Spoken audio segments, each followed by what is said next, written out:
Les évents thermiques de l'arène sifflaient d'anticipation tandis que j'ajustais ma membrane d'observation, tentant de traiter ce dont j'étais témoin.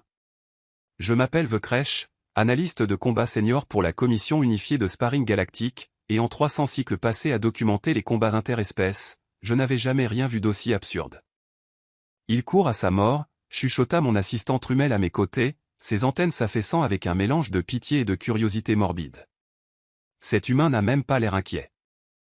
L'humain en question, un spécimen svelte nommé Marcus Webb, se tenait dans le cercle de préparation, les mains pendant nonchalamment le long du corps, faisant rouler son cou en petit cercle comme s'il s'apprêtait à faire une sieste plutôt qu'à affronter Gormat l'invaincu. Gormat, pour les non-initiés aux légendes de l'arène, était un combattant de classe lourde originaire de Corte. Il mesurait près de 3 mètres, possédait 4 bras épais comme des pylônes de chargement et n'avait jamais, pas une seule fois en 743 combats, été touché avant d'avoir porté le premier coup. Jamais. Les paris étaient clos depuis quelques minutes, avec des côtes si déséquilibrées qu'elles en étaient presque verticales. Chaque être sensible ayant quelques crédits à dépenser avait parié sur une victoire de Gormat dans les 30 premières secondes. La seule question n'était pas de savoir si l'humain allait perdre, mais plutôt en combien de morceaux les services médicaux allaient le racler du sol de l'arène. J'avais visionné les briefings d'avant-combat. Marcus Webb était relativement nouveau sur le circuit, avec seulement 15 matchs à son actif. Certes, toutes des victoires, mais contre qui?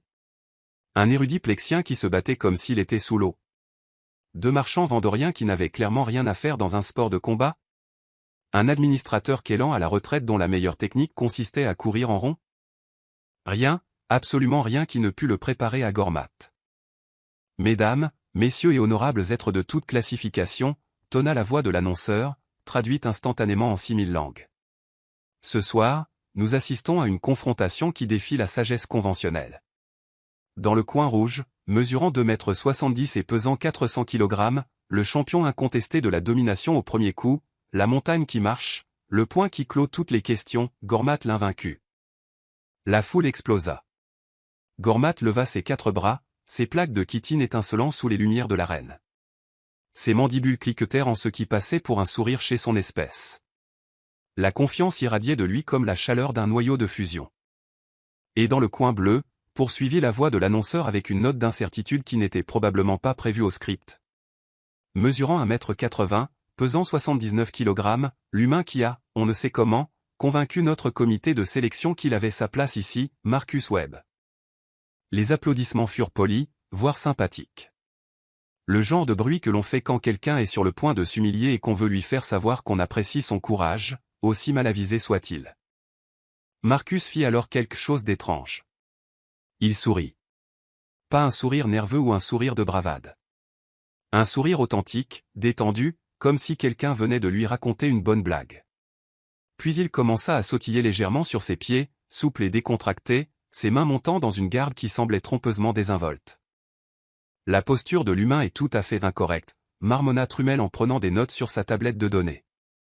Son centre de gravité est trop haut. Sa garde est trop étroite. Il laisse tout son torse exposé. Je ne répondis pas. Quelque chose dans la façon dont Marcus bougeait me perturbait. Il y avait une qualité, une fluidité prête à l'action que ma formation analytique reconnaissait, même si mon esprit conscient n'avait pas encore tout saisi. L'arbitre, un glimmerien doté de suffisamment d'organes sensoriels pour suivre une supernova, se positionna soigneusement entre les combattants. Les règles standards de l'arène s'appliquent. Pas de technique létale. Pas de mutilation permanente. Les nanorobots médicaux sont actifs et surveillent.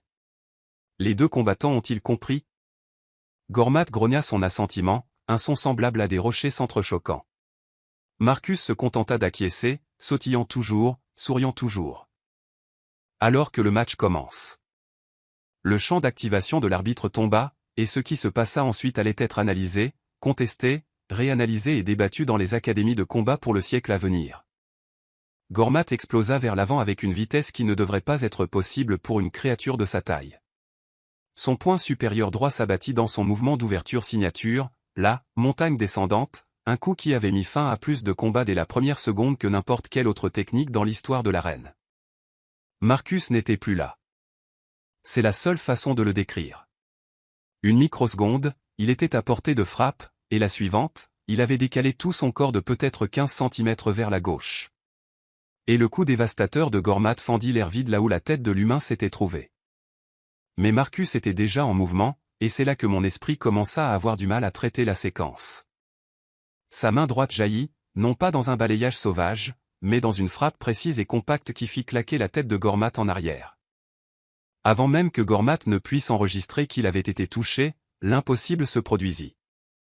La main gauche de Marcus remonta en un arc ascendant qui cueillit Gormat sous sa mandibule principale. Puis la main droite à nouveau, en crochet latéral, impactant l'arête temporale de Gormat. Main gauche, tout droit, s'écrasant dans les spiracles respiratoires de Gormat. Main droite encore, descendant cette fois selon un angle qui toucha le groupe oculaire secondaire de Gormat. 5 coups. 5 impacts distincts et dévastateurs. Tous avaient atterri avant que le premier coup de poing de Gormat n'ait fini sa course vers le sol de l'arène. La séquence entière avait pris peut-être 1,3 secondes. L'arène tomba dans le silence. Pas le calme de l'anticipation, mais le silence stupéfait d'êtres essayant de concilier ce que leurs organes sensoriels rapportaient avec ce que leur cerveau insistait être possible. Gormat tituba en arrière, ses 4 bras se levant dans une posture défensive confuse. Sa tête bourdonnait. Je pouvais le voir à la façon dont ses antennes tremblaient. Il avait été touché. 5 fois. Dans le premier échange d'un combat? Cela n'était jamais arrivé auparavant. Avez-vous? La voix de Trumel sortit comme un couinement. Avez-vous enregistré ça? Tous les capteurs étaient verrouillés, dis-je, ma propre voix restant stable malgré le fait que ma biochimie était inondée de marqueurs de confusion. Repasse-le. L'affichage holographique s'épanouit entre nous, ralentissant les images au dixième de la vitesse réelle. Même alors, les mouvements de Marcus avaient une fluidité difficile à suivre. Il n'avait pas simplement esquivé le coup de Gormat. Il avait redirigé toute sa masse corporelle avec un mouvement minimal, puis enchaîné 5 attaques distinctes si rapidement qu'elles ressemblaient presque à un seul mouvement. Ce n'est pas possible, dit Trumel. Le temps de réaction organique ne fonctionne pas aussi vite. Il ne pouvait pas avoir vu le coup venir, évaluer l'angle, planifier une évasion et lancer une contre-attaque dans le temps imparti. Sauf qu'il l'a fait, répondis-je en observant Marcus dans l'arène. L'humain avait repris sa posture sautillante, ce sourire exaspérant toujours sur le visage, comme si ce qu'il venait de faire était la chose la plus naturelle de la galaxie. Gormat secoua la tête, essayant clairement de remettre ses idées en place. Le champion n'était rien sinon expérimenté. Il avait déjà fait face à des revers, s'était adapté à des tactiques inattendues. C'était juste. Eh bien, c'était sans précédent. Mais il était Gormat l'invaincu, et ce nom signifiait quelque chose. Le Cortien abaissa sa garde, écartant largement ses avant-bras dans un schéma défensif couvrant tous les angles d'approche. Intelligent. Prudent. Il commença à tourner en cercle, et Marcus le suivit en miroir, cette même aisance décontractée dans chaque mouvement. Il va attendre que l'humain attaque, observa Trumel, forcer Marcus à venir à lui. Mais Marcus ne semblait pas intéressé par l'attaque. Il continuait simplement à bouger, gardant ce léger rebond dans sa démarche, ses yeux verrouillés sur Gormat avec une intensité qui semblait probablement calme pour la plupart des observateurs, mais j'étais entraîné à lire la concentration de combat. Ce que je voyais sur le visage de cet humain était une attention pure, cristallisée. Attendez. Cristallisée. Je n'étais pas censé utiliser ce mot. Le fait est que Marcus était totalement, complètement concentré. Gormat feinta avec son bras supérieur gauche, un JAB de test qui n'approcha même pas la portée de frappe. Marcus ne scia même pas. L'humain avait mesuré la distance parfaitement et savait que le coup était insignifiant. Une autre feinte, cette fois avec le bras inférieur droit. Encore une fois, aucune réaction de Marcus au-delà d'un léger changement de posture qui le positionnait encore mieux pour un contre. C'était fascinant. Gormat essayait de provoquer une réponse, de pousser Marcus à révéler ses schémas, mais l'humain ne jouait pas ce jeu-là. Il comprenait le jeu à un niveau que la plupart des combattants mettaient des décennies à développer. La foule commençait à s'agiter. Les matchs d'arène se décidaient généralement rapidement, violemment. Cette danse n'était pas ce pourquoi ils avaient payé. Quelqu'un dans les gradins supérieurs lança un applaudissement lent, essayant de mettre la pression sur l'un des combattants pour qu'il agisse. La fierté de Gormat ne pouvait tolérer cela. Il était le champion, le maître incontesté des frappes d'ouverture, et il avait été embarrassé lors du premier échange. Il était temps de rappeler à tout le monde pourquoi il détenait ce titre. Il chargea rapidement, mais avec plus de contrôle cette fois. Une attaque combinée, les 4 bras bougeant dans un schéma synchronisé conçu pour éliminer les voies de fuite. Les bras supérieurs frappant haut et large, les bras inférieurs venant serrer pour attraper toute tentative d'esquive par le bas. C'était magnifique, vraiment. Un chef-d'œuvre de la philosophie de combat cortienne. Marcus tomba. Pas une esquive, pas un écart. Il laissa littéralement tomber tout son poids corporel à la verticale, s'effondrant dans une position accroupie si basse que son arrière-train touchait presque le sol de l'arène. Chacun des coups de Gormat traversa l'espace vide au-dessus de lui. Puis Marcus explosa vers le haut, et son poing droit remonta avec lui, un uppercut parti de près du niveau du sol et portant tout l'élan de sa masse corporelle ascendante. Il cueillit Gormat directement sous sa mâchoire principale, et le bruit de l'impact résonna à travers l'arène comme un coup de feu. La tête de Gormat claqua en arrière, ses pieds quittèrent effectivement le sol pendant une fraction de seconde, et quand il retomba, ses jambes étaient instables, incertaines. Les nanorobots médicaux dans son sang affluèrent immédiatement vers le site de l'impact, réparant les tissus endommagés, mais ils ne pouvaient pas réparer les dégâts psychologiques de ce qui venait de se passer. Gormat l'invaincu avait été touché 6 fois dans la première minute d'un match. Toute sa réputation, sa légendaire domination au premier coup, était en train d'être démantelée par un humain qui avait l'air de s'amuser. C'est insensé, dit Trumel, prenant des notes frénétiques. Sa technique est complètement différente des formes de combat humaines standards.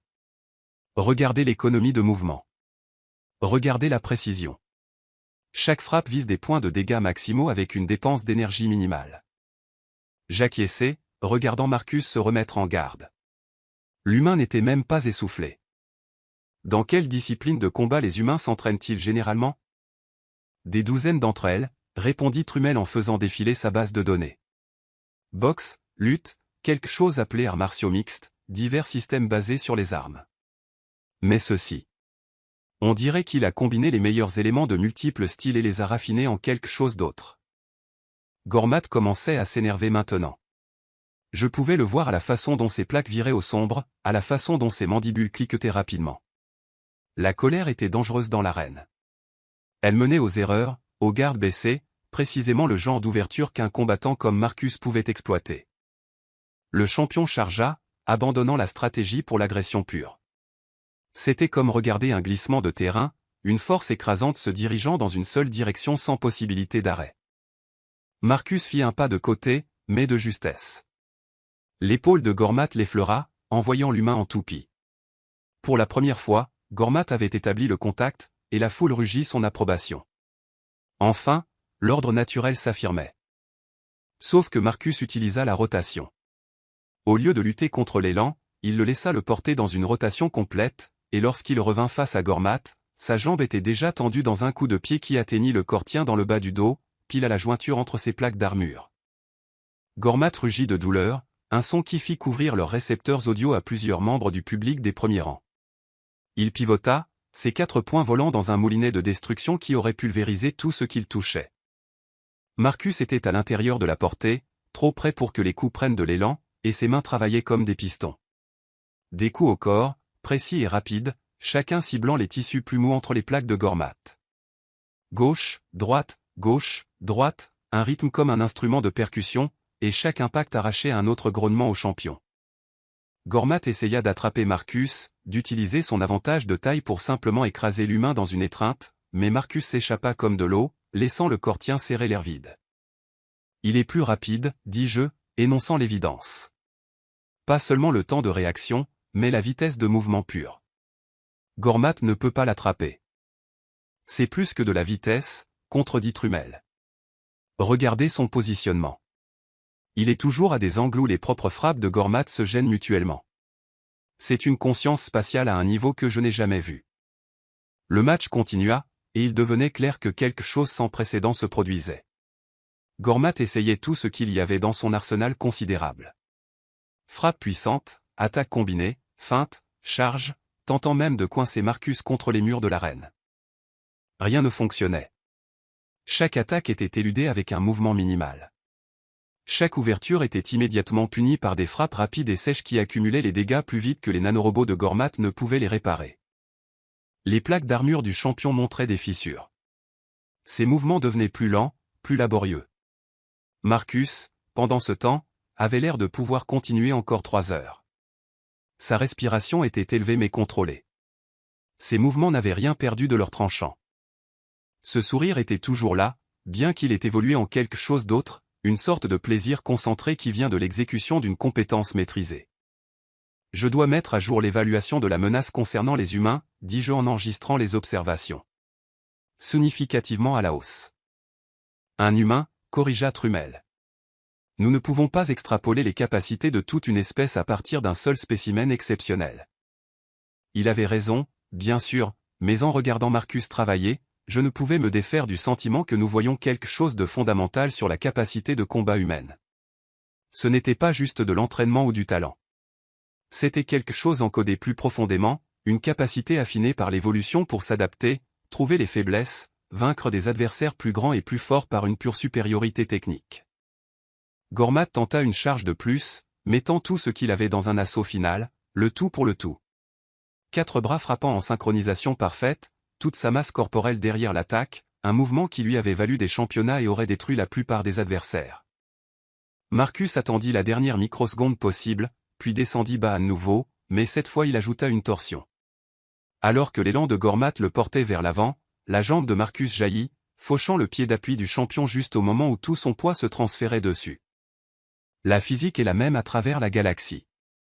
Une masse de 400 kg se déplaçant à grande vitesse, soudainement privée de sa structure de support, ne s'arrête pas. Elle tombe. Gormat s'écrasa durement, ses plaques d'armure raclant le sol de l'arène avec un bruit semblable à l'accident d'un cargo. Il essaya de se relever, poussant sur le sol de ses 4 bras, mais Marcus était déjà là, et ce qui se passa ensuite fut presque trop rapide pour que mes capteurs le suivent correctement. Une frappe à l'arrière du cou de Gormat, pas assez forte pour causer une blessure grave, mais assez précise pour perturber temporairement sa coordination neurale. Les bras du champion cédèrent. Une autre frappe, cette fois à son arête temporale. Les yeux de Gormat devinrent vitreux, la conscience vacillante. L'e-point art médical signala immédiatement le match, déterminant que Gormat était incapable de continuer en toute sécurité. Le champ de force de l'arbitre s'enclencha, séparant les combattants. Match terminé. La voix de l'annonceur trahissait le choc malgré sa formation professionnelle. Vainqueur par chaos technique, Marcus Webb. L'arène explosa dans le chaos, le bruit, la confusion et l'incrédulité. Des êtres vérifiaient leurs capteurs, convaincus qu'il y avait eu une sorte de dysfonctionnement. Les responsables des paris faisaient face à des émeutes de spectateurs qui ne pouvaient accepter ce dont ils venaient d'être témoins. Gormat gisait sur le sol de l'arène, le personnel médical s'affairant déjà autour de lui, les nanorobots travaillant en heures supplémentaires pour réparer les dégâts. Il était conscient, plus ou moins, fixant le plafond de ses 6 yeux, essayant de traiter ce qui venait d'arriver à son dossier parfait. Marcus marcha vers le centre de l'arène, leva une main en un signe décontracté à la foule, puis se dirigea vers le tunnel de sortie comme s'il venait de terminer un entraînement léger. Je me tournai vers Trumel, qui fixait sa tablette comme si elle l'avait personnellement insulté. Lance toutes les analyses que tu as. Efficacité au combat, précision des frappes, adaptation tactique, tout. C'est déjà en cours, répondit-il, ses antennes tressaillant rapidement. Les résultats préliminaires sont. Eh bien, ils vont causer des problèmes. Quel genre de problème?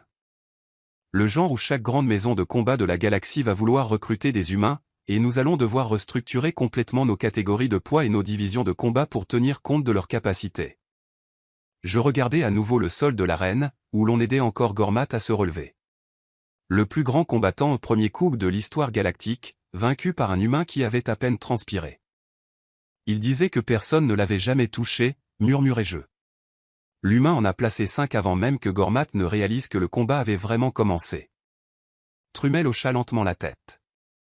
Je dépose une demande de recherche immédiate sur l'évolution du combat humain.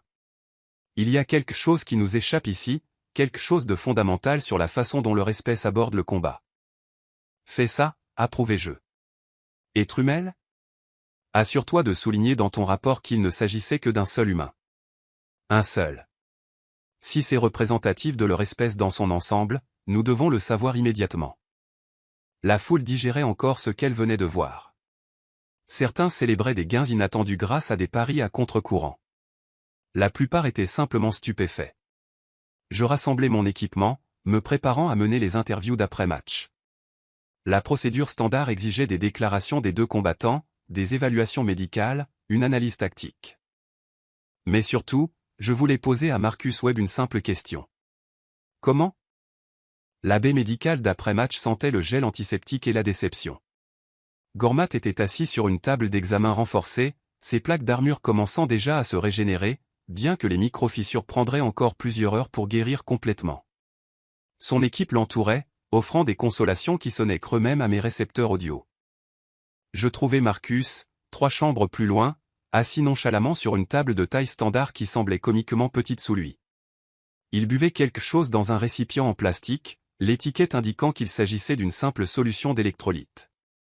Pas de sérum de récupération exotique, pas de traitements médicaux avancés, juste de l'eau avec des minéraux dissous dedans. Monsieur Webb, dis-je en activant mon dispositif d'enregistrement. Je suis Vakresh, analyste de combat senior. Ça vous dérangerait de répondre à quelques questions? Il leva les yeux, ce même sourire facile traversant son visage. Pas de souci, même si je suppose que vous voulez plus que le baratin habituel d'après-combat. Perspicace. J'aimais ça. Votre technique était inattendue. Les bases de données de combat n'ont rien de comparable. Où vous êtes-vous entraîné? Marcus prit une autre gorgée, s'essuyant la bouche du revers de la main. Principalement chez moi, sur Terre. J'ai commencé la boxe à 8 ans. Ajoutez le kickboxing à 12. J'ai pioché un peu de judo et de jiu-jitsu brésilien à l'adolescence. Puis j'ai passé quelques années à m'entraîner avec différents spécialistes, à raffiner le tout en quelque chose qui fonctionnait pour moi. Boxe, répéta Trumel en consultant sa tablette. Oui, c'est une discipline de frappe humaine. Mais la conscience tactique, le traitement spatial, cela va au-delà du simple entraînement technique. Vraiment? Marcus haussa les épaules. Écoutez, les humains se battent entre eux depuis. Eh bien, depuis aussi longtemps que nous existons. Nous avons eu des milliers d'années pour comprendre ce qui fonctionne et ce qui ne fonctionne pas. Chaque culture a développé ses propres méthodes, et au cours du dernier siècle environ, nous avons commencé à combiner les meilleures parties en des systèmes plus efficaces. Je réfléchis à cela. La plupart des espèces développent des techniques de combat pour la guerre, pour la survie contre les prédateurs. Votre approche semble différente. Le sport, dit Marcus simplement. Nous avons transformé le combat en divertissement, en compétition. Quand vous retirez la pression du tuer ou être tué et que vous en faites une question de marquer des points ou d'obtenir des victoires selon des règles, vous pouvez vous concentrer sur la technique pure, le raffinement, l'efficacité. C'était fascinant. Donc les humains se battent régulièrement entre eux, de manière non létale, pour la récréation? Des millions d'entre nous, confirma Teil. Match de boxe, tournoi de lutte, événements d'arts martiaux mixtes. Certains de nos combattants concourent des douzaines de fois par an. Les meilleurs athlètes s'entraînent 6, 8 heures par jour pendant des années. Ce genre de développement ciblé crée un ensemble de compétences différents du combat sur le champ de bataille. Trumel tapait frénétiquement. Les données suggèrent que votre espèce a essentiellement transformé le sport en arme. Vous avez converti des activités récréatives en entraînement au combat de niveau militaire. Marcus rit à cela, un son authentique qui semblait déplacé dans la baie médicale stérile. Jamais vu ça comme ça, mais ouais, je suppose que c'est le cas. On s'affronte tellement, à tellement de niveaux différents, que les techniques sont affinées à travers des milliers d'itérations. Ce qui marche survit. Ce qui ne marche pas est jeté. Mais Gormat a des siècles d'expérience, insistai-je. 743 victoires. Comment avez-vous contré quelqu'un avec autant de connaissances accumulées? La reconnaissance des schémas, dit Marcus en posant sa boisson. Après environ sa 3e ou 4e attaque, j'ai compris son rythme.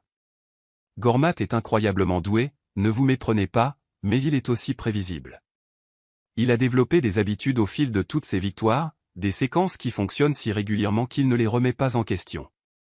Il suffisait d'identifier les schémas et d'exploiter les brèches. En moins de 30 secondes? La voix de Trumel portait du scepticisme. Les humains sont plutôt bons pour la reconnaissance des schémas, répondit Marcus. C'est un peu notre truc. On peut repérer des anomalies, prédire un comportement, adapter des stratégies à la volée. Dans un combat, c'est tout ce qui compte. Je réfléchis aux implications. Monsieur Webb, comment vous classeriez-vous parmi les combattants humains? Il considéra la question avec soin. Niveau professionnel? Certainement. Top niveau? Peut-être dans certaines divisions, mais il y a des humains chez moi qui me domineraient absolument. Différentes catégories de poids, différentes spécialisations. Le combat n'est pas une taille unique pour nous. Cette déclaration envoya un frisson à travers mon système de régulation thermique. Si Marcus Webb, qui venait de démanteler le plus grand combattant au premier coup de la galaxie, n'était qu'au niveau professionnel parmi les humains, à quoi ressemblaient leurs combattants d'élite? Seriez-vous prêt à partager des images d'entraînement? Demandai-je. Pour des besoins de recherche, comprendre la capacité de combat humaine serait inestimable pour la commission. Bien sûr, accepta Marcus facilement. Mais soyez prévenus, regarder des images ne vous prépare pas vraiment à l'expérience. Le combat, c'est la réaction, l'adaptation, la lecture de l'adversaire en temps réel. Aucune analyse vidéo ne remplace ça. Une agitation à l'extérieur de la baie médicale interrompit notre conversation. Des voix élevées, dont l'une était définitivement le grondement profond de Gormat. J'échangeai un regard avec Trumel, puis me dirigeai vers la porte. Gormat se tenait dans le couloir, entouré de son équipe, et il argumentait avec le personnel médical qui essayait de le garder en observation. Ses yeux se verrouillèrent sur Marcus à travers l'ouverture de la porte, et quelque chose de complexe traversa ses traits. De la colère? Oui. Mais aussi de la curiosité, du respect, peut-être même de l'excitation. Toi, dit Gormat, sa voix portant encore cette qualité de rocher broyé malgré les dommages à son appareil vocal. Humain? Nous devons parler. Marcus se leva, passant devant moi avec cette même aisance fluide qu'il avait montrée dans l'arène. Je vous écoute. Comment as-tu fait? La question sortit presque désespérée. J'ai combattu des milliers d'adversaires. J'ai étudié tous les systèmes de combat connus. J'ai perfectionné des techniques qui ont fonctionné pendant 3 générations. Et toi, tu as juste tout annulé. Vous téléphonez vos mouvements, dit Marcus sans détour. Pas beaucoup, mais assez. Votre bras supérieur droit se tend une microseconde avant que vous ne vous engagiez dans une frappe. Votre poids bascule vers l'avant sur votre pied avant gauche quand vous planifiez une combinaison agressive. De petits signes, mais constants. Les mandibules de Gormat cliquetèrent rapidement, traitant cette information. Personne n'a jamais identifié ces schémas auparavant. Parce que personne n'en a eu besoin, répondit Marcus. Vos avantages naturels taille, force, bras multiples vous permettaient d'écraser vos adversaires avant qu'ils ne puissent vous étudier correctement. Mais les humains, nous avons passé des millénaires à combattre des adversaires qui étaient plus gros, plus forts, plus rapides. Nous avons appris à compenser par la technique, par la stratégie, par l'observation. Un long moment de silence suivit. Puis Gormat fit quelque chose que je n'avais jamais vu en toutes mes années de couverture médiatique. Il tendit sa main supérieure droite dans le geste humain de respect. Enseigne-moi, dit le champion.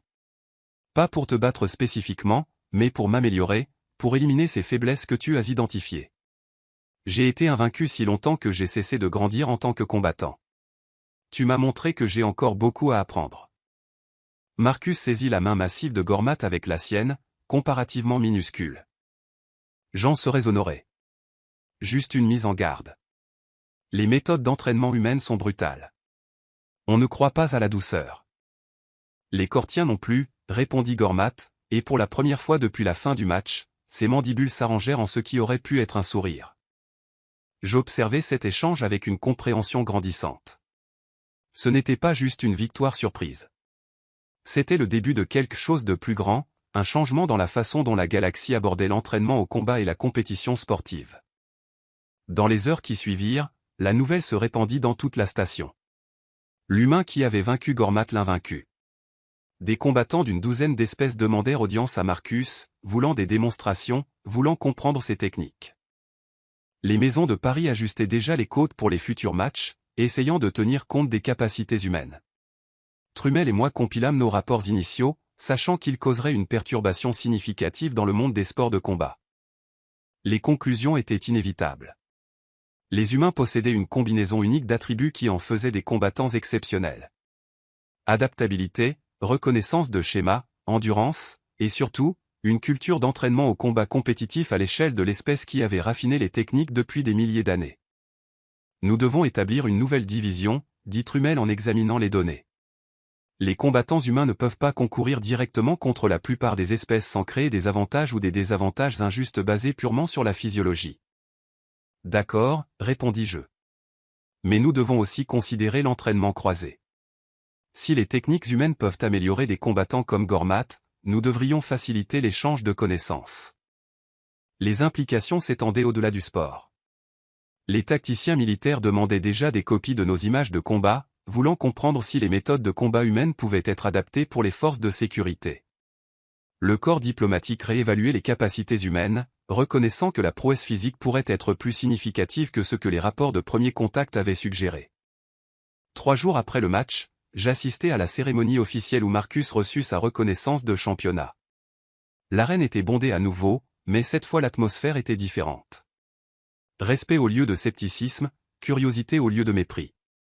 Marcus se tenait sur la plateforme centrale, acceptant sa médaille du directeur de la commission. Mais ce qui attira l'attention de tout fut la silhouette debout à côté de lui. Gormat, portant l'écharpe traditionnelle de mentor, avait publiquement annoncé qu'il s'entraînerait selon les méthodes humaines pour améliorer sa technique. Cette défaite fut la plus grande victoire de ma carrière, annonça Gormat à la foule assemblée. Elle m'a montré que la perfection est impossible, que la croissance ne finit jamais, et que la galaxie contient des merveilles que j'ai à peine commencé à comprendre. J'ai hâte d'apprendre de mon ami humain, et j'attends notre inévitable revanche. La foule rugit son approbation. Les êtres aiment une bonne histoire, et le récit d'un champion humilié cherchant la rédemption à travers les enseignements de son conquérant était exactement le genre d'arc narratif qui serait raconté pendant des générations. Mais j'étais concentré sur autre chose. Marcus avait mentionné qu'il était simplement au niveau professionnel parmi les humains. Cela impliquait qu'il y avait de meilleurs combattants sur Terre, des spécialistes qui avaient perfectionné leur discipline particulière à des degrés encore plus élevés. Je pris note de contacter les fédérations sportives de la Terre pour étendre des invitations officielles à leurs meilleurs compétiteurs pour participer aux événements sportifs galactiques. Si un combattant humain de niveau intermédiaire pouvait révolutionner notre compréhension du combat, que pouvaient accomplir leurs meilleurs éléments absolus? La cérémonie se conclut par un bref discours de Marcus, remerciant la commission, reconnaissant le talent et l'esprit sportif de Gormat, et exprimant l'espoir que ce serait le début d'une plus grande participation humaine dans l'athlétisme galactique.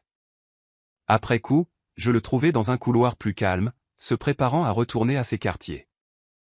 Monsieur Webb, une dernière question, si vous permettez. Il marqua une pause, se tourna. Bien sûr. Vous avez fondamentalement changé la façon dont la galaxie perçoit les capacités humaines. C'est une responsabilité importante. Que ressentez-vous à l'idée de devenir le représentant de votre espèce dans les sports de combat? Marcus resta silencieux un moment, pesant ses mots avec soin. Honnêtement?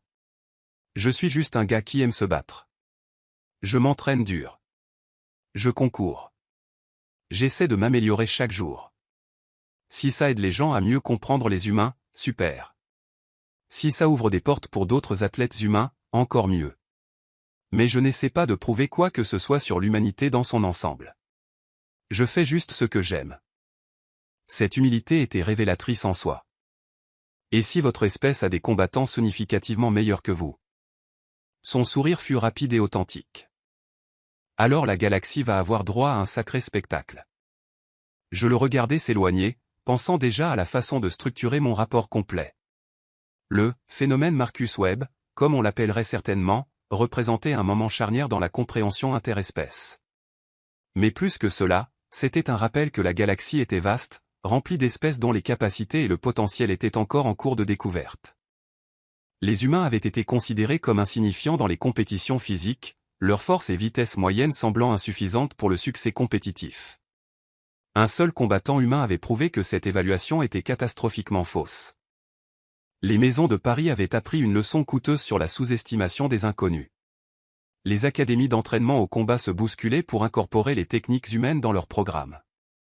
Et les combattants à travers la galaxie réévaluaient leurs propres méthodes, se demandant quelles inefficacités cachées pouvaient se tapir dans leur propre style.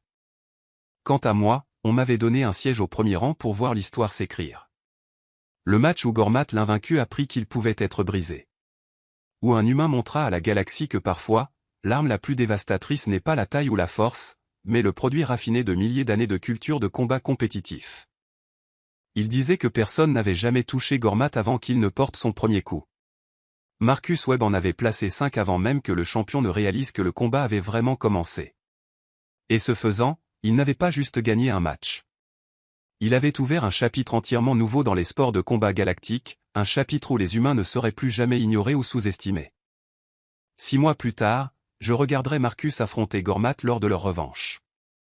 Le Cortien s'était en effet entraîné selon les méthodes humaines, avait affiné sa technique, éliminé les tics que Marcus avait identifiés. Ce fut un combat plus serré, plus technique, plus stratégique. Marcus gagna encore, mais de justesse, et l'amélioration de Gormat fut assez remarquable pour que les deux combattants reçoivent des ovations debout. Mais c'est une autre histoire pour une autre fois. Cette histoire se termine ici, en ce moment, avec moi regardant Marcus Webb s'éloigner dans un couloir de la station, juste un autre athlète retournant à ses quartiers après une journée de travail. Sauf que maintenant, la galaxie entière savait que les humains n'étaient pas juste une autre espèce. Ils étaient des combattants, affinés par d'innombrables générations de compétition, portant des techniques et des capacités qui pouvaient rivaliser avec et vaincre les meilleurs guerriers que d'autres mondes avaient à offrir. Les implications de cette connaissance se déployaient encore. Applications militaires, considérations diplomatiques, échanges culturels centrés autour des philosophies d'entraînement au combat. Tout cela parce qu'un humain avait décidé d'entrer dans une arène et de montrer à tout le monde ce qui se passait quand des milliers d'années de tradition de combat rencontraient des hypothèses trop confiantes. Il disait que c'était impossible. Il disait que Gormat était imbattable dans l'échange d'ouverture. Il disait qu'un humain n'avait aucune chance. Marcus Webb leur a prouvé qu'ils avaient tort en moins de 2 secondes, plaçant 5 coups parfaits avant que son adversaire ne comprenne le calibre du combattant auquel il faisait face. Et la galaxie ne regarderait plus jamais les humains de la même façon.